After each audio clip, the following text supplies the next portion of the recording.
اس وقت ایک گھمبیر سیاسی صورتحال ہے۔ میں عالمی سیاست یا ملکی سیاست کی بات نہیں کر رہی، میں گھریلو سیاست کی بات کر رہی ہوں۔ گھر گھر ہستی پستی کا شکار ہے، اور ایسی پستی کہ اس کے آگے بڑے بڑے ماہرین بے بس نظر آتے ہیں۔ خاندان کے بڑے ہوں یا کورٹ کچہری تک معاملات کو لے جائیں، یا اسی طرح ایک عالم کی بھی رہنمائی لے لیں، جب تک ہسبینڈ وائف خود اپنے معاملات کو شریعت کے ترازو میں نہیں تولیں گے، صرف اپنے حقوق کی نہیں بلکہ دوسروں کے فرائض کی بات نہیں کریں گے، اس وقت تک اس سیاست کو کبھی بھی ترقی کی راہ پر نہیں لگایا جا سکتا۔ اور یہ تو وہ سیاست ہے کہ دنیا کے نقشے بھی اسی سے بدلتے ہیں۔ گھر ایک معاشرے کی اکائی ہے، اگر یہی ٹوٹ پھوٹ کا شکار ہو تو معاشرے میں اصلاح کیسے ممکن ہے؟ میری بہنیں بڑی عبادت گزار ہیں، خاص طور پر نیکیوں کے حوالے سے، صدقہ خیرات کے حوالے سے۔ آپ دیکھیں تو ہماری تو سلف صالحین سے روایات آ رہی ہیں، ام المساکین، وہ میدان جہاد ہو یا میدان علم، ہر ایک جگہ ہمیں نہ صرف یہ کہ ان کی شراکت بلکہ امامت بھی نظر آتی ہے، یعنی صف اول کی مجاہدات بن کے کھڑی ہوتی ہیں۔ کرونا بھی تھا تو لیڈی ڈاکٹرز کا، خود میری سسٹر لیڈی ڈاکٹر ہیں، تو انہوں نے جو کچھ 3 بار وہ اس کرونا سے افیکٹڈ ہوئیں، مگر اپنے مریضوں کی خدمت گزاری اور اسی طرح خاص طور پر خواتین کے لیے ان کا مسیحا بننا یہ میرے بالکل سامنے تھا۔ اور اسی طرح آپ سب کے بھی ارد گرد کئی مثالیں ہیں، اور اس سے تو ڈینائی کیا ہی نہیں جا سکتا، دور کی نہیں تو اسی مثال کو دیکھ لیں کہ میں اسلام آباد پہنچی، میم امت اللہ کا بہت اصرار تھا، تو میں نے ایک مختصر ٹائم نکال کے یس کہا، تو کیسے ایک شارٹ کال میں اتنی ساری بہنیں جمع ہو گئیں۔ یہ علم و عمل کی مضبوطی کی ہی تو دلیل ہے، اللہ عز و جل قبول فرمائے۔ لیکن ہم سب اس وقت اپنے گھریلو سیاست کے حوالے سے بڑے ہی پریشان ہیں، اوورآل یہی صورتحال ہے الا ماشاء اللہ۔ تو میں چاہتی ہوں کہ کوئی ایسی موٹیویشن ہو، کوئی ایسی گائیڈ لائن ہو جو ہمارے ٹوٹے ہوئے رشتوں کو، بکھرے ہوئے دور دور ناراض اپنوں کو، گھر کی گرتی ہوئی دیواروں کو ایک موقع، ایک سہارا تو دے دو۔ اور یہ نہیں ممکن جب تک کہ اللہ کے وعدوں پر یقین نہ ہو، اور اگر ضمانت نبی صلی اللہ علیہ وسلم کے فرمان مبارک سے ہو تو پھر تو بندہ اپنے نفع نقصان کی پرواہ کیے بغیر، کیا ہوگا، کوئی کیا کہے گا، اپنی ہر ایگو کو ذبح کر دے، قربان کر دے۔ یہ انا، یہ ایگو، یہ ہمارے رشتوں کے درمیان دراڑ ہے، صرف رشتوں میں دراڑ نہیں، دیوار نہیں، بلکہ اعمال کی قبولیت میں بھی رکاوٹ ہے۔ یہی قطع تعلقی اللہ سے ہر تعلق کو توڑ دیتی ہے۔ تو رمضان میں بہت ساری عبادات سے پہلے جس کو بلاک کیا ہوا ہے، ناراض کیا ہوا ہے، خواہ قصور اس کا ہو، کیونکہ ہم میں سے ہر یہی سمجھتا ہے نا میرا تو قصور ہے ہی نہیں، غلطی ہے ہی اس کی، تو میں پہل کیوں کروں؟ بات ایسے بھی ہے تو پھر بھی اپنے اعمال کی قبولیت کی خاطر، اپنے رب سے تعلق کی خاطر یہ پہل کر ڈالیے۔ اور اس حوالے سے موٹیویشن نبی صلی اللہ علیہ وسلم کے فرمان سے، میں خود آپ کو بتاؤں تو یہ حدیث آج میرے لیے سب سے بڑی موٹیویشن بن گئی، کیونکہ ہمیشہ ہم سب کو یہی فکر ہوتی ہے نا کہ پتہ نہیں کر تو بہت سارے کام رہے ہیں، فلاں ایک غلطی یا بہت ساری غلطیوں یا کمی یا پتہ نہیں کسی بھی وجہ سے اللہ ہم پر حساب کو سخت نہ کر دے، موت، قبر، محشر نظر آتی ہے نا، جہنم، تو پھر بڑا ڈر لگتا ہے۔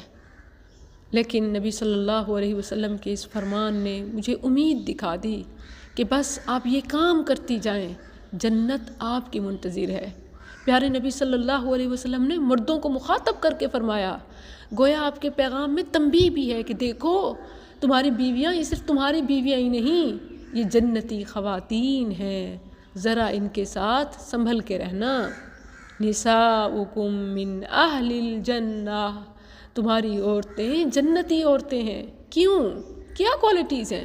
اور یہ جان کر میں خوش ہو گئی، مطمئن ہو گئی کہ ہم جتنی بھی گری پڑی ہو جائیں، گناہگار ہو جائیں، جتنی بھی عمل میں پیچھے ہو جائیں، لیکن یہ جو کوالٹیز رسول اللہ صلی اللہ علیہ وسلم نے بتائی ہیں مجھے ابھی بھی اپنی بہنوں میں، تمام بیویوں میں نظر آتی ہیں۔ جو بھی وائف ہے نا، مسلم وائف، اس میں یہ کوالٹی ہوتی ہے۔ تھوڑا سا لاسٹ ایک پوائنٹ ہے جس پر ہمیں کام کرنے کی ضرورت ہے، اور وہی شاید ہماری ایگو ہمیں روک لیتی ہے۔ تو میں کہتی ہوں کہ سارا کام کر لیا، اب تو سٹیج پہ چڑھنے کا اور سند لینے کا، سرٹیفکیٹ لینے کا، ایوارڈ لینے کا ٹائم ہے۔ تو کیسی شرماہٹ، لوگوں کی کیوں پرواہ؟ نبی صلی اللہ علیہ وسلم نے مردوں کو مخاطب کر کے فرمایا، نساؤکم، تمہاری بیویاں، من اہل الجنہ، یہ تو جنتی ہیں۔ کیوں، کیسے؟ الودود، جتنی بھی کوئی عورت گناہ گار ہو نا، نافرمان ہو، لیکن خاوند کی محبت اس کے دل میں ہوتی ہے، اور یہی نبی صلی اللہ علیہ وسلم نے اس کی خوبی بتائی ہے۔ فرمایا الودود، وہ خامدوں سے ٹوٹ کر محبت کرنے والی ہیں، کیونکہ سارے جھگڑے ہی اسی لیے ہوتے ہیں نا، وقت نہیں دیتے، خیال نہیں کرتے، ٹائم نہیں دیتے، یہ وہ ایسے ہے نا، اس کے پیچھے محبت ہے۔ تو یہ محبت کوئی خامی نہیں، خوبی ہے۔ اور دیکھیں کہ الودود اللہ کی صفت ہے، اپنے بندوں سے بہت محبت کرنے والا۔ پیارے نبی صلی اللہ علیہ وسلم نے خاوند بیوی کی محبت کے حوالے سے بیوی کی خوبی بتائی کہ الودود، جنتی عورتوں، جنت میں جانے والی خواتین کی یہی خوبی ہوگی کہ وہ اپنے خاوند سے ہی محبت کرتی ہیں، کسی غیر محرم کا خیال بھی دل میں نہیں ڈالتی، خواہ خاوند سے لڑائی ہی کیوں نہ ہو چکی ہو۔ اللہ اکبر۔ الولود، اور بہت بچے جننے والیاں، کیا بات ہے۔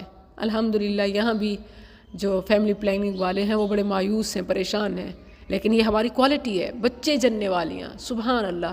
لیکن دیکھیں کہ اس عورت مارچ میں اس بار جو ایک مجھے سلوگن نظر آیا اور مجھے بہت دکھی کر گیا، یقیناً آپ بھی سن کر پریشان ہوں گی۔ ایک خاتون جو میرا جسم میری مرضی کا نعرہ لگا رہی تھی، اپنے خاوند یا تمام ہسبینڈ سے خطاب کرتے ہوئے کہتی ہے کہ ہم کوئی تمہاری پراپرٹی ہیں، کوئی زر خرید جانور ہیں کہ جتنے چاہو بچے پیدا کرتے جاؤ؟ ہر بار بچہ پیدا کرنے سے عورت بوڑھی ہو جاتی ہے، اور ہم کوئی بکری بھینس تھوڑی ہیں۔ ان اہلوں کو نہیں معلوم کہ یہی تو تمہارے جنت کے داخلے کا سبب ہے، بھلا بکری بھینس جنت میں داخل تھوڑی ہوگی، تم بچے پیدا کرو گی۔ نبی صلی اللہ علیہ وسلم نے فرمایا تزوج الودود الولود فانی مکاثر بکم الامم، روز قیامت میں کثرت امت پر خوش ہوں گا۔ ہمارے نبی کو اس پر خوشی ہے اور تمہیں تکلیف ہے، یا تو اپنے آپ کو مسلمان نہ کہو یا پھر یہ کام نہ کرو۔ اور نبی صلی اللہ علیہ وسلم نے مردوں کو کیا فرمایا کہ تمہاری بیویاں جنتی ہیں، الودود، جو بھی ہو جائے تمہاری محبت اپنے دلوں سے نہیں نکال سکتی۔ الولود، بچے پیدا کرنے والیاں۔ دیکھیں کہ جس کام پر آپ کو اتنی اجرت مل رہی ہو کہ جنت آپ کے نام ہو جائے، آپ اسی کام سے کیا بیر رکھیں گی؟ کتنی عجیب بات ہے۔ تو فلاپ ہو گیا عورت مارچ، اور چھا گئی مسلمہ حیا والیاں۔ العذود علی زوجہا، اپنے خاوند کی طرف لوٹ لوٹ کر آنے والیاں، یعنی بات جس حد تک بھی خراب ہو جائے نا، پھر بھی لوٹ کے گھر ہی آتی ہیں، خاوند کے پاس ہی آتی ہیں، خواہ تعلقات خراب ہوئے، جھگڑے ہوئے، ایک لمبا عرصہ بھی بیت جائے۔ تو یہ تو پلس پوائنٹ ہے، اس پر تو نمبر مل رہے ہیں، اس پر تو جنت کی بشارت ہے۔ اور یہ آخری بات جو شیطان کہلوانے سے، اقرار کرنے سے ہمیں روک لیتا ہے، بلکہ ہماری زبانیں شاید عاجز ہو چکی ہیں کہ ہم بس یہی کہتے رہتے ہیں کہ جاؤ میں تم سے ناراض ہوں، تمہیں کیا میری پرواہ۔ آج ان تمام باتوں کو بھلا کر اس حدیث پر عمل کیجیے گا، چپکے سے خاوند کا ہاتھ اپنے ہاتھ میں پکڑ کے برملا یہ کہہ دینا ہے، واللہ لا اذوق غمسا حتی ترضی۔ پیارے نبی صلی اللہ علیہ وسلم نے ایک بڑا ہی رومانٹک، لولی، اور ایک میں کہتی ہوں کہ جو ایک بونڈ ہوتی ہے نا، ایک ایلفی جوڑ دینے والے تعلق کو، اس کا کردار ادا کیا۔ فرما دیا التی اذا غاضب، جب بھی اس جنتی عورت کا خاوند اس سے ناراض ہوتا ہے، حتی تقع یدہا فی ید زوجہا، وہ اپنے خاوند کا ہاتھ اپنے ہاتھ میں ڈالتی ہے اور وتقول کہتی ہے واللہ لا اذوق غمسا حتی ترضا، اس وقت تک چین سے نہیں بیٹھوں گی جب تک سرتاج آپ خوش نہیں ہو جاتے۔ کیا بات ہے، سبحان اللہ۔ تو یہ پریکٹیکل آج آپ نے ضرور کرنا ہے، ٹھیک ہے، وگرنہ سننے کا ایسے سمجھیں حق ادا نہیں ہوگا تو بات مؤثر نہیں ہوگی، کیونکہ آپ دیکھیں کہ ماہرین نفسیات کی خدمات بھی لے رہی ہوتی ہیں، وکلاء سے بھی مشورے چل رہے ہوتے ہیں، علماء سے بھی رہنمائی لی جا رہی ہوتی ہے، مگر آخری بات پہ جو ہم اڑتی ہیں تو پھر فائدہ نہیں ہوتا، ٹھیک ہے۔ تو یہ جملہ ہی یاد کر لیں، جا کر حدیث سنا دیجیے گا۔ ایک حدیث ہے واللہ لا اذوق غمسا، اور غمس ہے، غمس پتہ ہے کس کو کہتے ہیں؟ اس لفظ کو جب میں نے تلاش کیا تو سورہ نور میں ملا، قل للمؤمنین یغضوا، اپنی آنکھوں کو جھکانا، یعنی اپنے ہسبینڈ کی راہ میں، اس کی خوشی میں پلکیں جھکا دینا، اور یہ کہنا کہ میں اس وقت تک چین نہیں لوں گی، اپنی آنکھ تک نہیں جھپکاؤں گی، پلک نہیں جھپکوں گی جب تک کہ سرتاج آپ خوش نہیں ہو جاتے۔ یقین کیجئے کہ اتنی مجھے شکایات آ رہی ہوتی ہیں کہ اس پر بولیے، بات کیجئے، اس حدیث کے بعد تو کوئی بولنے کو بچتا ہی نہیں۔